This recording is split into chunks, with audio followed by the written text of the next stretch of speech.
Flamengo acerta a saída de Hugo Souza para o Corinthians. Decepcionado, o gringo está deixando o Flamengo por decisão de Marcos Braz.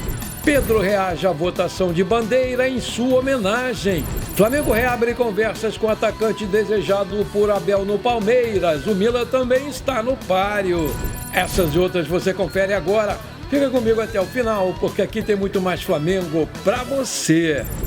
Olá você, muito boa tarde. O atacante Bruno Henrique teve a sua situação atualizada porque ele atuou durante os 90 minutos no clássico contra o Fluminense, mas teve problemas na partida. E o clube informou sobre a lesão no início da tarde dessa terça-feira, véspera do jogo contra o Juventude, no Alfredo Jaconi, lá em Caxias do Sul.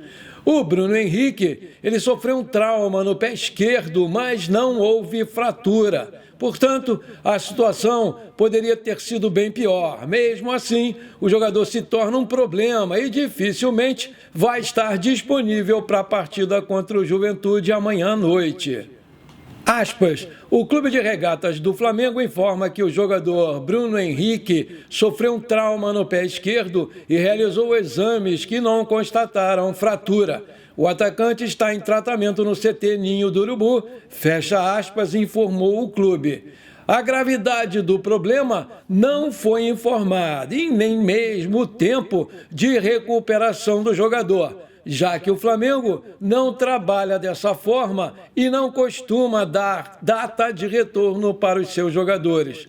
Ao todo, o técnico Tite vai ter 8 ausências para a partida, além de um problema no banco. Isso porque o Davi Luiz deve ir a Caxias do Sul, mas não começa jogando. O atleta sofre com dores no joelho, mas será opção, caso seja preciso, substituir aí um dos zagueiros.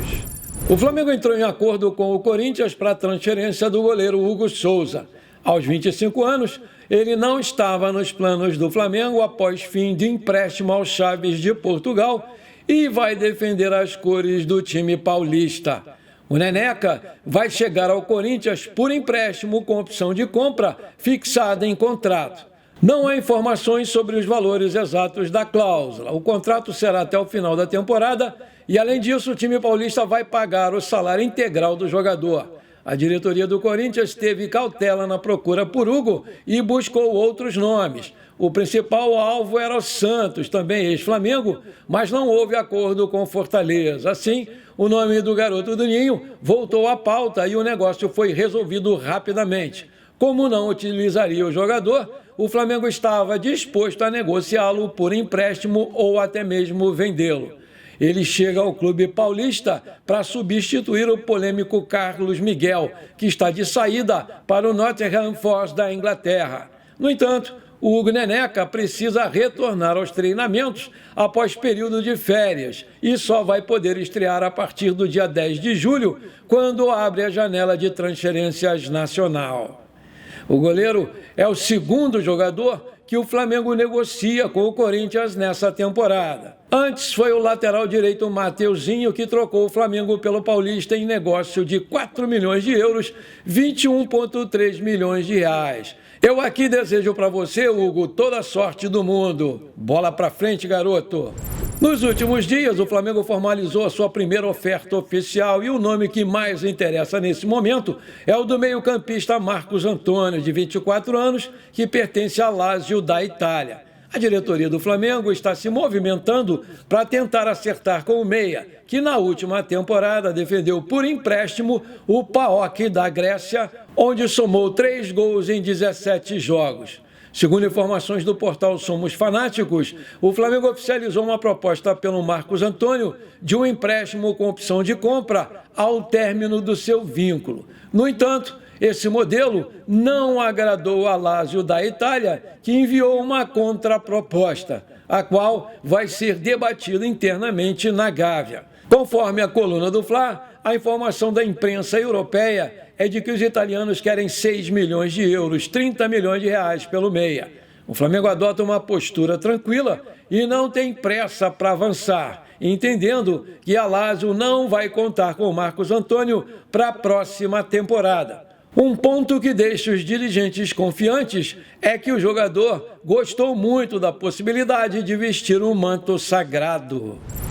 Ídolo do Flamengo, o Pedro tem exercido um papel fundamental para a equipe e vive o seu auge no Mengão.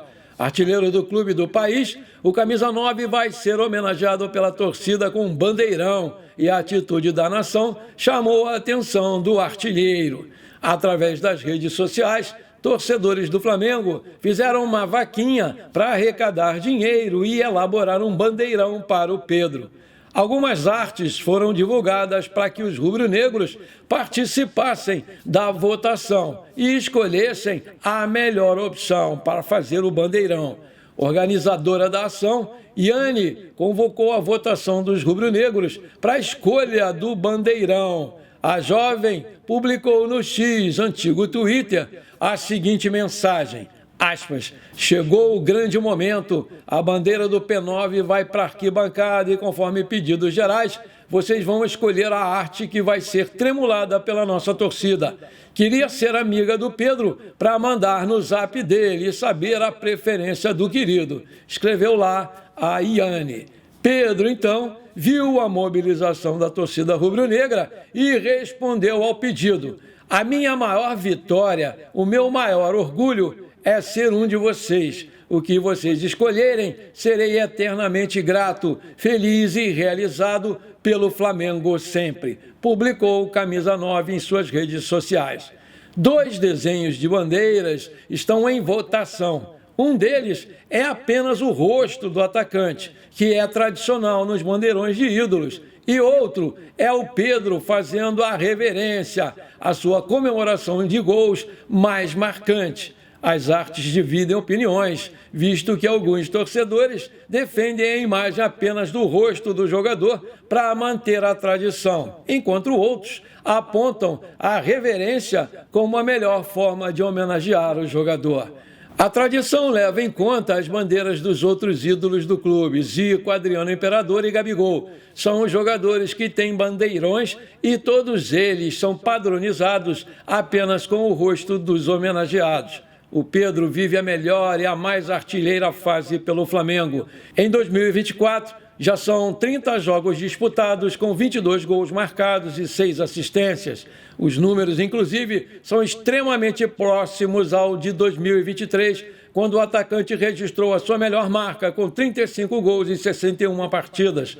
Rubro-negro de coração, o Pedro Guilherme chegou ao Flamengo em 2020 e iniciou a sua trajetória pelo Mengão, conquistando títulos. Até aqui foram 9. Uma Libertadores, onde ele foi eleito inclusive o Rei da América, um Brasileirão, uma Copa do Brasil, uma Recopa Sul-Americana, 2 Supercopas do Brasil e 3 Cariocas. Homenagem muito legal. Parabéns! Agora eu tenho um pedido para te fazer. Se você está curtindo o nosso programa, então não me esquece.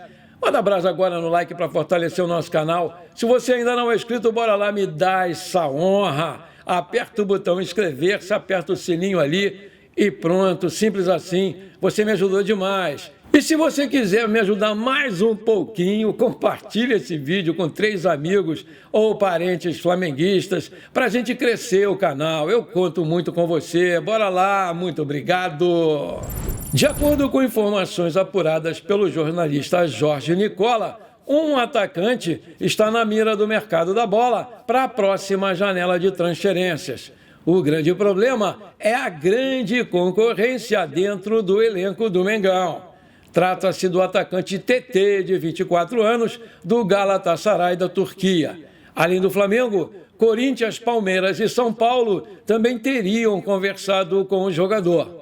De acordo com informações do jornalista, em contato com um de seus agentes, os 4 gigantes brasileiros teriam iniciado já conversas para entender a situação do jogador que está no futebol turco.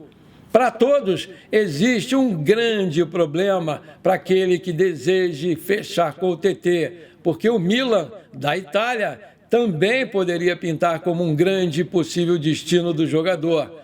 Outro problema que foi trazido por um empresário do atacante foi sobre o seu alto salário. A alta quantia também dificultaria um possível negócio. O TT foi revelado na base do Grêmio e logo cedo chamou a atenção do Shakhtar Donetsk da Ucrânia. Depois disso, ele somou alguns empréstimos e passagens por 2 grandes ligas europeias. Ele ainda passou pelo Leicester da Inglaterra e pelo Lyon da França. Nas últimas janelas de transferências, o seu nome foi muito ventilado em muitas equipes aqui do futebol brasileiro. Sobre contratações, o Flamengo acredita que nessa janela de transferências há espaço para trazer reforços pontuais. E por isso, já existe uma grande movimentação para acertar com os jogadores que estão dentro do orçamento do clube. O Marcos Antônio já tem tudo acertado com o Flamengo e agora a conversa que está acontecendo com a Lazio é para se chegar a um acordo visando um empréstimo com a obrigação de compra. Quem está de saída é o atacante Schola, muito querido aí pelos torcedores flamenguistas. Ele foi um dos destaques da Libertadores Sub-20 e muita gente pedia para ele ter chances no profissional. Na semana passada, o jornalista Vene Casagrande já tinha informado que o jogador não deveria permanecer na Gávea porque o clube não tentaria comprá-lo, ou seja, uma decisão que surpreendeu muitos torcedores do Flamengo. Muito feliz no Brasil e muito decepcionado por não permanecer no Mengão, o jogador está acertando os últimos detalhes para mudar de clube. Ele vai jogar no Atlético Mineiro, que vê potencial no nigeriano. O Flamengo tem até julho para mudar de ideia, né? Mas ao que tudo indica, isso não vai acontecer. E mais uma promessa pode jogar no rival. Os torcedores flamenguistas não gostaram nada de saber disso e estão pedindo ao Braz que reconsidere a sua posição e contrate o Schola. Aí eu te pergunto, você acha que o Flamengo deveria mesmo contratar o nigeriano Schola? Coloca aí! Bom, por enquanto foi isso, eu espero que você tenha gostado do nosso programa. Muito obrigado por você ter ficado comigo até aqui. Sinceramente, um forte abraço. Não esquece de compartilhar aí com os teus 3 amigos e parentes flamenguistas pra gente crescer o nosso canal. Eu conto muito com você. Bora lá ser feliz. Pra cima deles, Mengão!